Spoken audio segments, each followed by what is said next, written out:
ہمارے یہاں جو ترجمے ہو رہے ہیں ظاہر سی بات ہے کہ ان کی رفتار دیگر زبانوں کے مقابلے میں ذرا سست ہے.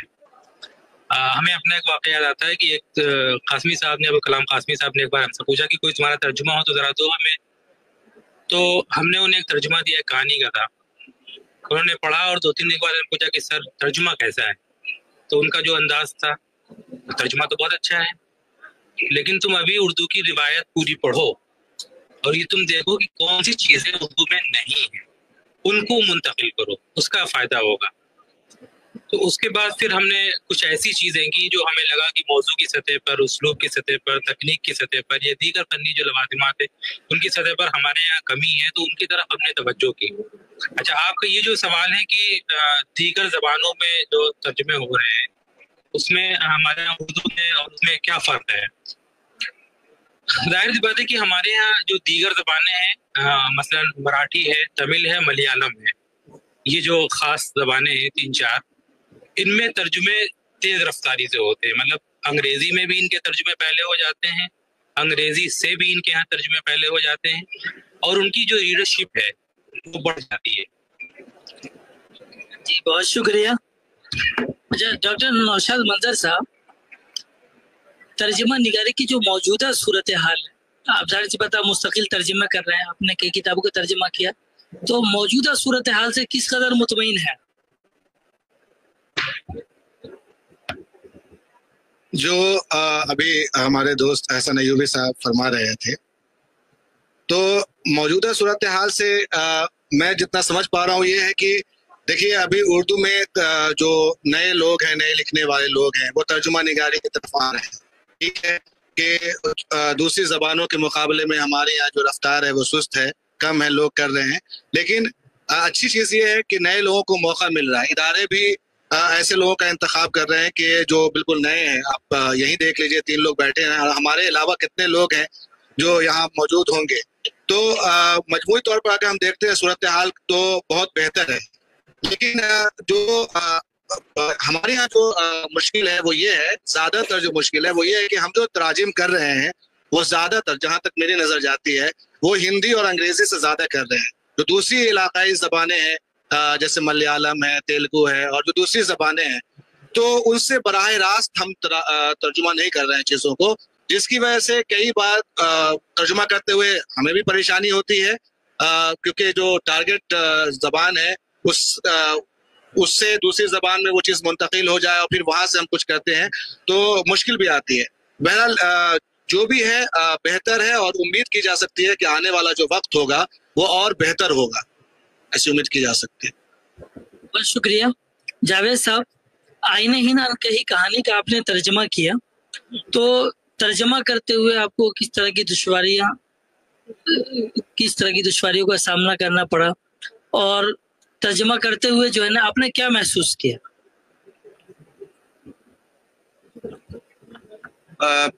جب میں اس کتاب کو لے کر JNU اپنے روم پر گیا اور وہاں سے پھر لائبریری میں بیٹھ کر اس کتاب کا مطالعہ شروع، پہلے میں نے چاہا کہ اس کتاب کو پہلے میں پڑھوں، لفظ لفظ اس کتاب کا مطالعہ کروں، اس کے بعد پھر اس پہ کام شروع کروں. تو ایک سب سے بڑی چنوتی میرے سامنے یہ تھی کہ اس سے پہلے میں ادبی متن کا ترجمہ تو میں نے کیا تھا، لیکن یہ کہ آئین سے متعلق کوئی متن میرے سامنے پہلی بار تھا، اس کا ترجمہ مجھے کرنا تھا. اور کانسٹیٹیوشن کے موضوع پر ہمارے یہاں اردو میں بھی بس چند 2-3 کتابیں ہی ہیں، جو ایک تو NBT سے چھپی ہے اور خود قومی کونسل بھارت کئی کتابیں جی. اور لیکن یہ کہ ایک چنوتی یہ تھی کہ صرف یہ کہ ترجمہ نہیں کرنا ہے، بلکہ آئین کے موضوع پر جب ہم ترجمہ کرنے بیٹھتے ہیں تو اس میں صرف آئین سے متعلق اصطلاحات نہیں آتی ہیں، بلکہ اس میں سیاسی اصطلاحات سے بھی ہمارا سامنا ہوتا ہے. اور کئی بار تو ایسے الفاظ اور یا ایسی اصطلاحات سامنے تھی کہ جن کے پورے پس منظر کو جانے بغیر اس کا بہتر متبادل تلاش کر پانا بڑا مشکل تھا.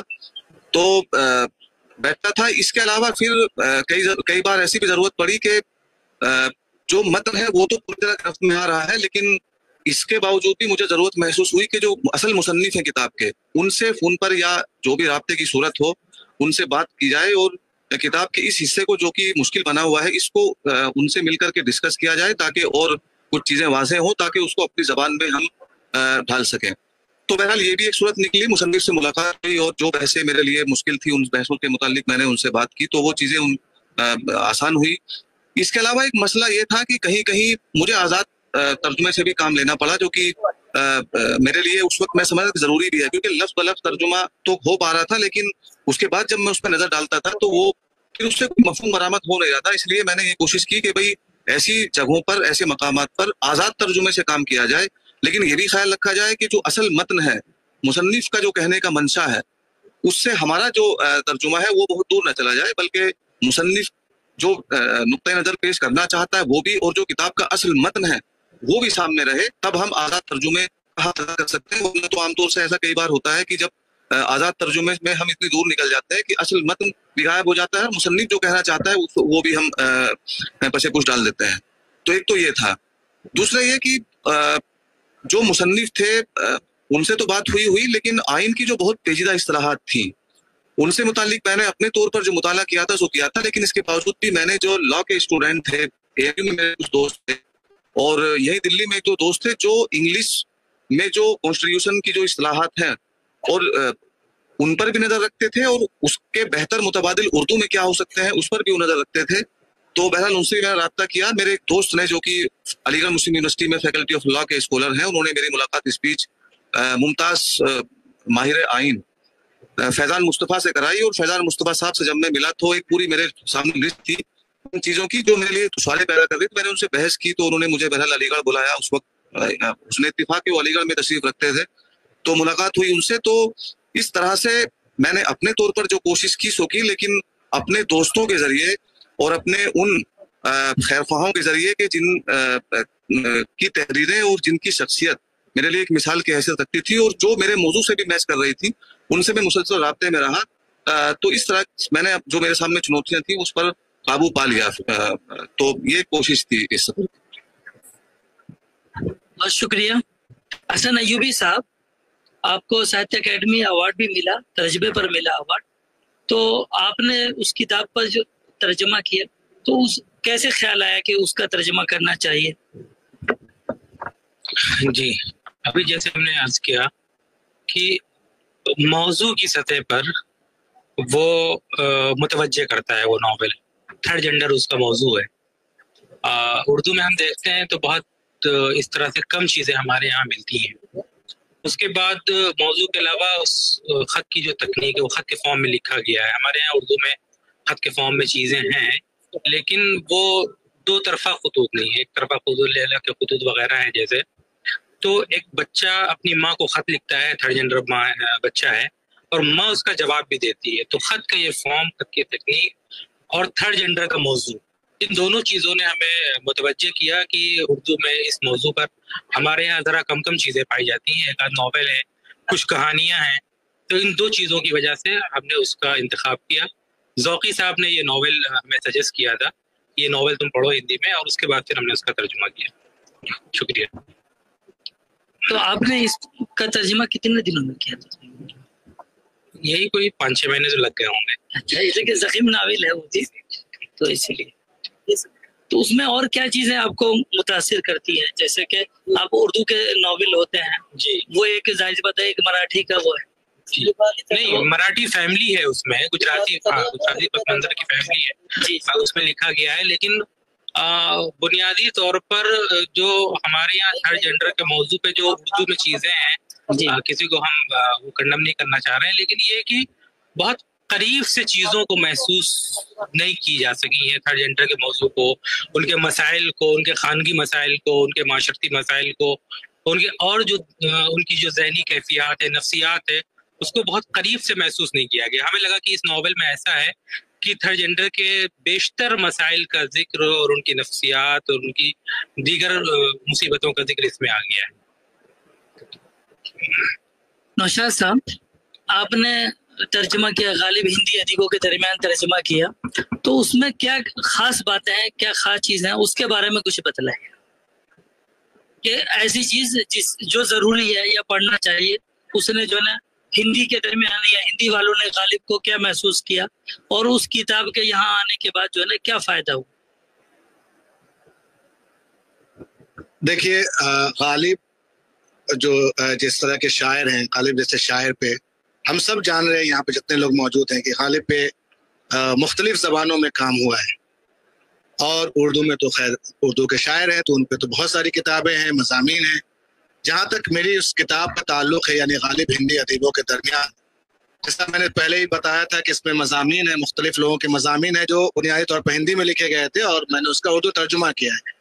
تو مقصد یہ تھا کہ غالب کو ہندی کے جو ادیب ہیں، جو دانشور ہیں، ناقد ہیں، انہوں نے غالب کو کس طرح سے دیکھا، ان کی شاعری کو کس طرح سے محسوس کیا، اور پھر یہ کہ جو اردو میں جو چیزیں موجود ہیں غالب کے حوالے سے اس کا کیا رشتہ بنتا ہے. تو یہ کوشش تھی اس کتاب کو ترجمہ کرتے ہوئے کہ یہ مقصد اصل میں یہ تھا کہ ہم دیکھیں کہ ہندی اور اردو کے جو مصنفین ہیں یا جو ناقدین ہیں وہ غالب کی شاعری کو اور غالب کو کس طرح سے محسوس کرتے ہیں. تو میں نے پایا کہ غالب جو ہے وہ جس طرح سے اردو میں مقبول ہیں وہ ہندی میں بھی اسی طریقے سے مقبول ہے، اور جن لوگوں کے مضامین اس میں شامل ہیں اس میں سے بیشتر جو مضامین ہیں اس میں بہت ہی تفصیلی بحث کی گئی ہے. بہت ہی عبدالبسم اللہ صاحب کا ایک مضمون ہے، اور مطلب کئی لوگوں کے مضامین ہیں. اس میں غالب کے محاورے پر ہی پورا مضمون انہوں نے 22 صفحے کا لکھ دیا ہے کہ انہوں نے کس طریقے سے محاوروں کا استعمال کیا ہے. غالب کی جدیدیت اور جدت پسندی کے حوالے سے اس میں مضمون آپ کو مل جائے گا کہ غالب کا ذہن کیا تھا. تو جب آپ ان مضامین کو پڑھتے ہیں، آپ اصل پڑھیں یا اس کا ترجمہ پڑھیں، تو آپ کو آسانی سے یہ بات سمجھ میں آ جائے گی کہ غالب ہندی میں بھی اسی طرح مقبول ہے جس طریقے سے اردو مطلب قارئین کی نظر میں مقبول ہے. تو مجھے کام کرتے ہوئے یہی محسوس ہوا کہ جب کوئی بڑا شاعر ہوتا ہے تو جو لینگویج کی جو باؤنڈری ہوتی ہے، زبان کی جو باؤنڈری ہوتی ہے، اس کے لیے کوئی رکاوٹ پیدا نہیں کرتی ہے. یہ میں نے ترجمہ کرتے ہوئے محسوس کیا تھا اس زمانے میں. جاوید صاحب، اس کی آئین ہند کہی کہانی کا ترجمہ کیا آپ نے، اس کے بعد کوئی اور ترجمہ ہے جو آپ کر رہے ہیں، یا آپ کی مشغولیت کیا چل رہی ہے، کس طرح کی مصروفیات ہیں، اور کیا آپ پسند کرتے ہیں سر؟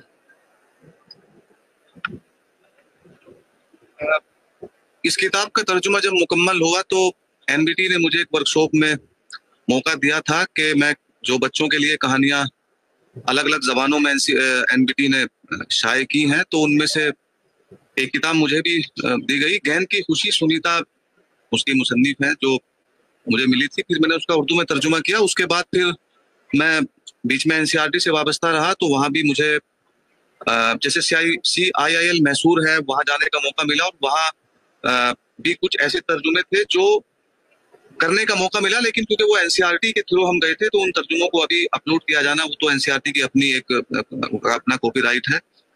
اس کے علاوہ بیچ میں کچھ ترجمے جو ادھر حال فی الحال میں ہوئے ہیں اور جنہوں نے مجھے کافی متاثر کیا وہ الگ الگ جگہوں سے میں نے خریدے، بلکہ کچھ سے میں نے لے کر کے بھی ان کو پڑھنا شروع کیا. جیسے ابھی گیتانجلی شری کی جو کتاب آور سٹی دیٹ ایئر، جو کہ انجمن ترقی اردو ہند نے، آفتاب صاحب کو یہ شاید JNU کہیں امریکہ میں رہتے ہیں، انہوں نے اس کا ترجمہ کیا ہے ہمارا شہر اس برس. تو یہ انجمن ترقی اردو ہند میں میں گیا اور میرے کرم فرمات اور فاروقی صاحب کی عنایت سے مجھے وہ کتاب دستیاب ہوئی تو وہ پھر دنوں پڑھ رہا، پچھلے دنوں میں نے مکمل کی. اس کے علاوہ اپنے لائق استاد ڈاکٹر سہیل فاروقی صاحب کی ایک کتاب شاید قومی کونسل نے شائع کی ہے، فرقہ وارانہ سیاست کی مزاحمت. میں صحیح یاد نہیں کر پا رہا ہوں، معافی چاہوں گا. اس کے علاوہ ان کی ایک اور کتاب جو شمیم طارق صاحب نے اردو میں تصوف و بھکتی ایک تقابلی اور تنقیدی مطالعہ، اس کا انگریزی میں ترجمہ سہیل فاروقی صاحب نے جو کیا ہے وہ بیچ میں نے پڑھنے کی کوشش کی کیونکہ لیکن پھر دوسری مصروفیت ایسی رہی کہ میں اس کو مکمل نہیں کر پایا. اس کے علاوہ ڈاکٹر شبیر صاحب جو کلکتے میں ہیں آج کل اور مشہور ایک ناول نگار کی حیثیت سے تو ہیں وہ، لیکن بنگلہ زبان سے براہ راست اردو میں ترجمہ بھی انہوں نے کیا ہے، جیسے بچوں کے رابندر ناتھ ٹیگور، اور اس کے علاوہ سنیل گنگوپادھیائے جو کہ ساہتیہ اکیڈمی کے چیئرمین بھی رہے، ان کا ایک ناول دوز ڈیز جس کو انہوں نے اور اس وقت کے نام سے اردو میں ترجمہ کیا. تو اس طرح سے یہ چھوٹی موٹی مصروفیات تھی جو میں جن میں ان دنوں رہا، اور یہ محسوس کرتا رہا کہ بھئی اس وقت جو ترجمے کی موجودہ صورتحال ہے خاص طور سے عملی ترجمے کی، کیونکہ ہم نظری بحثیں تو کرتے ہیں، وہ ترجمے کی تھیوری پہ، اس کے اصول پہ تو کافی بحث کرتے ہیں، کتابیں بھی اس پہ کافی ہیں. ہمارا اس کی بہت مشہور کتاب ترجمے کا فن اور روایت، وہ بھی میرے زیر مطالعہ تھی. لیکن عملی سطح پر ہم ترجمے کے میدان کو کس طرح سے آگے بڑھائیں، اور صرف ترجمے کے میدان کو آگے نہ بڑھائیں بلکہ کامیاب ترجمے کے بھی نمونے ہم پیش کریں، تو میرا ایک مطمئن نظر یہی تھا. اس لیے میں آج کل جو کچھ ترجمے ہوئے ہیں ادھر سامنے آئے ہیں، ان ترجموں کے مطالعے میں ادھر پچھلے کچھ دنوں سے، کچھ مہینوں سے میں مصروف رہا ہوں. بہت شکریہ. حسن ایوبی صاحب، کس طرح کے ترجمے سے آپ کو زیادہ دلچسپی ہے، اور جو موجودہ منظر نامہ ہے، اس منظر نامے میں آپ نئی نسل کو ترجمے کے سلسلے میں کیا پیغام دینا چاہتے ہیں؟ دیکھیے، آپ کا جو دوسرا سوال ہے کہ نئی نسل کو کیا پیغام دیں گے، تو ہم تو خود نئی نسل سے ہیں، ابھی بزرگ ہمارے پیغام دیں گے. جی اچھا، پہلا سوال آپ کا یہ تھا کہ آج کل کے جو ترجمے ہیں، اچھا کس طرح کے ترجمے سے زیادہ شغف ہے. دیکھیے، ترجمہ جو ہوتا ہے نا، وہ صرف زبانی یا لسانی سطح پہ نہیں ہوتا ہے. معاشی جو قوموں کے درمیان جو تبادلہ ہوتا ہے کسی بھی چیز کا، وہ صرف سیاسی اور معاشی سطح پہ نہیں ہوتا ہے، بلکہ فکر کی سطح پر، تہذیب کی سطح پر بھی ہوتا ہے. اس سے پہلے بھی ہم نے عرض کیا کہ وہ چیزیں جس سے ہم کو یہ لگتا ہے کہ اس سے ہماری زبان ثروت مند ہو سکتی ہے، وہ کسی بھی سطح پہ ہو. اگر ہم کسی زبان سے ریجنل جو ہماری لینگویج جیسے ہندوستان کی زبانیں ہیں یا باہر کی زبانیں ہیں، کسی متن کے مطالعے سے اگر ہمیں یہ لگتا ہے کہ اس سے ہماری زبان ثروت مند ہو سکتی ہے، اس سے ہمارے فکری طور پر، لسانی طور پر، سیاسی طور پر نئی معلومات ہو سکتی ہے، نئے دروا ہو سکتے ہیں، نئی آگاہیاں ہمیں حاصل ہو سکتی ہیں، تو اس ترجمے کی طرف ہم توجہ کرتے ہیں. جی ظاہر سی بات ہے کہ ادبی متن کا ہی ہمارے یہاں ہے، شعری متون کی طرف ابھی ہم نے توجہ نہیں دی. ہمیں لگتا ہے کہ وہ شاید ہمارے لیے ابھی مشکل کام ہے. جی بہت شکریہ. نوشاد منظر صاحب، جو ترجمے ہیں، ترجمے ظاہر سی بات، ابھی گفتگو آپ نے ترجمے کے بارے میں بتایا، غالب ہندی ادیبوں کے درمیان جو آپ نے ترجمہ کیا، آپ نے اس کے بارے میں بتایا. اب ایک جو ہے قومی اردو کونسل جو ہے مستقل نوجوانوں کے لیے کام کر رہی ہے. ابھی ہمارے ڈاکٹر شمس اقبال جو ہے مستقل کوشش کر رہے ہیں کہ نئی نسل کی تخلیقی صلاحیتوں کو پروان چڑھانے کے لیے ہم کیا کیا کر سکتے ہیں.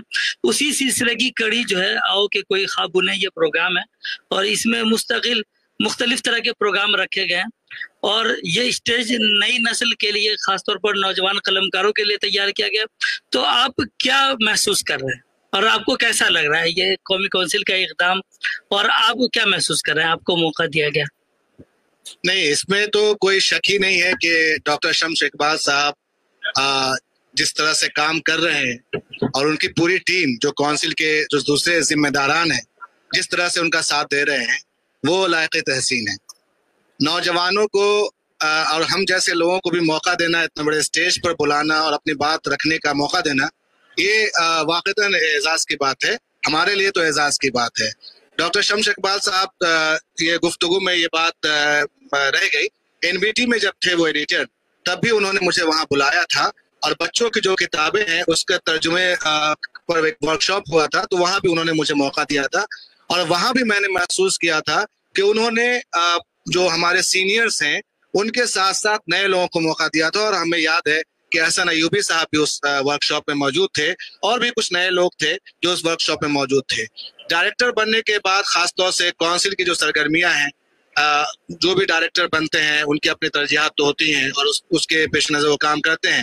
تو میں نے پچھلے دنوں میں نے بہت ان کو دیکھا ہے، تو مجھے یہ اچھا لگ رہا ہے کہ وہ نئے لکھنے والوں کو موقع دے رہا. ابھی پچھلے دنوں آپ کے یہاں ایک ورکشاپ ہوا تھا، کہانی اسٹوری رائٹنگ کا یہ ہوا تھا، اس میں شمس اقبال صاحب نے اسکول کے بچوں کو بلایا تھا، اور ان سے اس کہانی پر ایک طرح سے تنقید کروائی تھی، ریمارکس لیا تھا کہ آپ بتائیے کہ وہ کہانی کیسی لگی.